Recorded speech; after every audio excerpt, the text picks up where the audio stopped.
तर उत्तर पश्चिम मुंबई मतदारसंघात शिवसेनेचे उमेदवार रवींद्र वायकर विजयी झाले। मात्र मतमोजणीच्या दिवशी वायकरांशी संबंधित व्यक्ती मतमोजणी केंद्रात मोबाईलचा वापर करत असल्याचं दिसून आलं।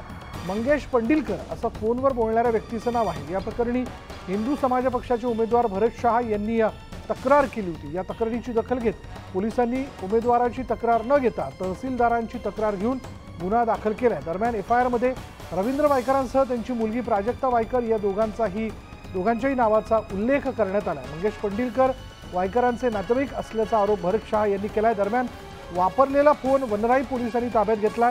बोटांचे ठसेही यामध्ये घेण्यात आलेले आहेत। वनराई पोलिसांनी आरोपी मंगेश पंडिलकर आणि निवडणूक आयोग एनकोर ऑपरेटर दिनेश गुरव यांना नोटीस जारी केली आहे। दरम्यान जबाब नोंदवण्यासाठी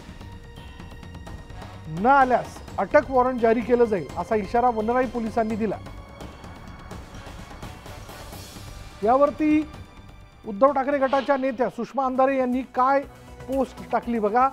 दरम्यान उबाटा पक्षाच्या प्रवक्त्या सुषमा अंधारे यांनी रवींद्र वायकरांना खोचक सवाल केला। या सगळ्या प्रकरणानंतर तुम्ही खरंच विजयी झालात असं तुम्हाला वाटतं का, असा सवाल अंधारेंनी उपस्थित केला। पण आपल्याला सत्सद विवेक बुद्धी आपली जागी असेल अशी माझी धारणा आहे असं देखील त्यांनी म्हटलंय।